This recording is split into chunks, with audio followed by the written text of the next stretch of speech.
Tony D and Little Joan in the background, and this is a Screenwriter's Rant on Are You There, God? It's Me, Margaret. The movie is finally coming to the big screen. Smash like and subscribe. Thank you for smash liking and subscribing. Check out my books. Speaking of books, links in the description. Comedy horror in South Jersey. It's the Pineys.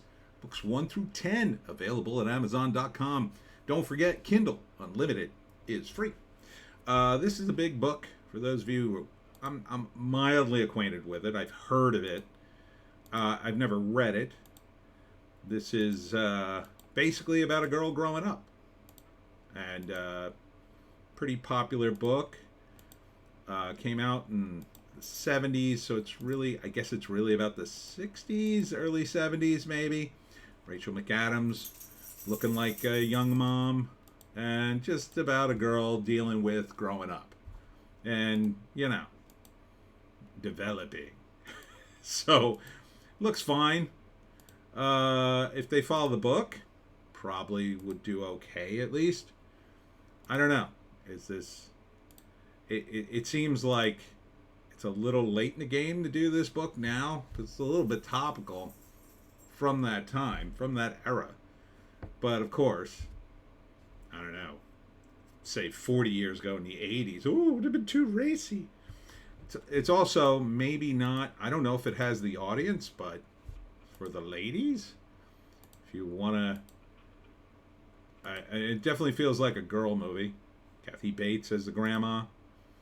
I like the lead actress they got. She seems to be acting the hell out of this thing, so good on you. I think she's got a future. Great scene here, which looks totally mortified trying to buy tampons. I mean, it's not totally, unrecognizable for guys, I guess, but really it's for girls. It's about girls growing up. Here they are worried about their bust size. Here's the problem I see with it. Feminism has twisted so many girls' heads around that the goals of these female characters in the movie will seem almost alien to some of the girls today. I mean, you're talking about girls now who can't wait to put scantily clad pictures of themselves on Instagram. And I don't know if they could relate. I mean, I have a niece who's a little older than this. I don't know if she'd relate to it because it takes place in the 70s or early 60s, right? She's all about her phone. So, these girls don't have phones. They weren't going to have phones. These women are grandmas now. They're grandmas. They're my age. They're actually a little older than me. Yeah, because they would have been teenagers. I was like 4 in 1970.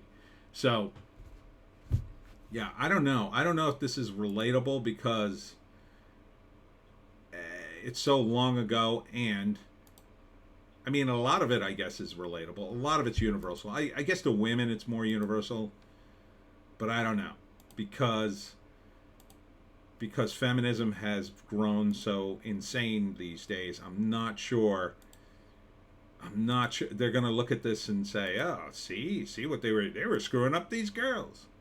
No, these were girls trying to find their way, I think. I don't know. Maybe they'll tie it into the patriarchy. That would be a disaster. They should be ashamed of themselves if they make changes like that. I don't think they would. It's too classic a book. It's been around forever. It's been talked about for a long time. If they change anything majorly, I think people would be in an uproar about it. But so I think they'll mostly stick to the book. Mostly. This is definitely something you don't want to mess around with. It's from Lionsgate. Oh, Lionsgate. I guess that's not a bad call. It just seems a little late. If you had done this 20 years ago, maybe would have been a little more relatable. No synopsis here because they're assuming you already. They're assuming you already know it. But there's a lot of girly things going on. I mean, but will the girls of today relate to it? I don't know. I haven't read the book, so I don't totally know the story, but I think I could guess. First act, little girl growing up, starting to change into a woman, and then they wedge in those kinds of things into the story, and they're horribly embarrassing to her. And I think the opening, they move out of the city into the suburbs. Because I think her mother's divorced. It looks like she's single mom. Anyhow, first act, she meets new friends. She's trying to fit in. It's not totally working out, but kind of. Then she gets invited to join a club, but she has to wear a bra because girls at that age, that was a thing. So she's horribly embarrassed and gets her mother to buy her a bra. I kind of like her take on the embarrassment because it doesn't come off as neurotic. Like, it comes off as actual embarrassment as opposed to some actresses, I think, or actors go right to, like, Woody Allen neuroticism.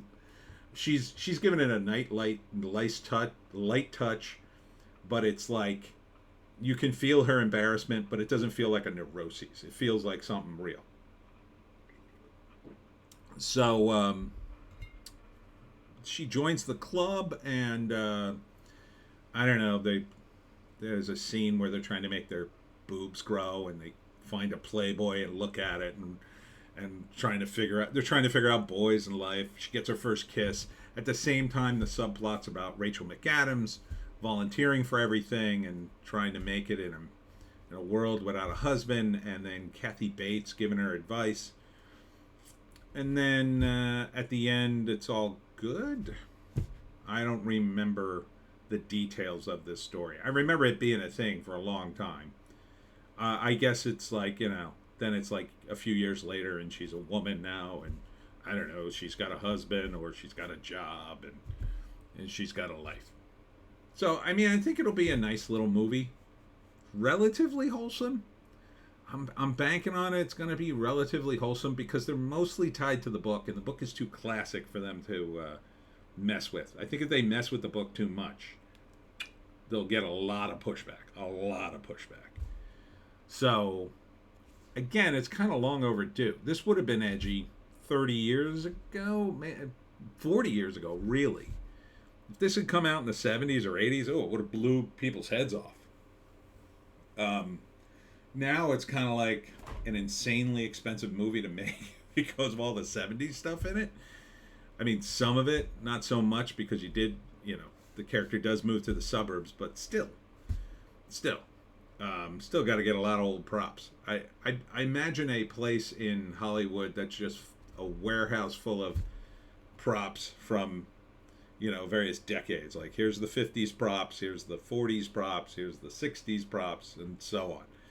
I'm sure that warehouse exists somewhere, because how many times can you look for this stuff? Like, if you had done this 30 years ago, probably would have been easy to find these props, relatively speaking. I'll just go to a yard sale. There's probably a bunch of stuff there I could buy. People still had a lot of that stuff. Now it's like 50 years later. So will I go see it? Nah, it's not for me. Maybe I'd catch it if I heard it was, it's a great performance, you got to see it. Maybe I'd watch it on one of the streaming services, but it's not really aimed at me. I'm not its audience. So that's not a knock on it, by the way. I think there is an audience here. Not a big one. I mean, well, women, that's a pretty big audience, I guess. I think it's mostly American women, though. So I'm not sure how this might translate overseas. Seems like a lot of countries, maybe the European countries might be, it'd have to be middle class types that would see this, and a place like India, I don't know if it would resonate, But I think it'll be fine. Kathy Bates is good. Rachel McAdams is good. And this kid, I think she's knocking it out of the park in this trailer. And that's it for me, Tony D and Little Joan. Check us out on Odysee, Bitchute, and Rumble for more bass takes. And tomorrow at 6 p.m., I will be at the White Horse Winery doing my talk on how to hunt the Jersey Devil. Then on Saturday, I'll be at WildCon.